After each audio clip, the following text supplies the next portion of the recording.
在这一首歌里面哈，我们学习到了这个仙佛他要我们学的一种功夫，就是说，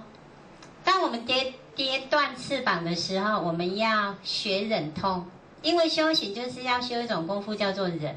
不会什么事情都顺我们的意的，也会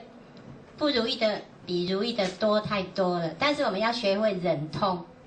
这个是功夫哈。然后还要学一种功夫，就是说，经过了我们就把它品了哈，所以要感觉自己没有受过伤，也没有失过弯，这个是很高的境界。因为通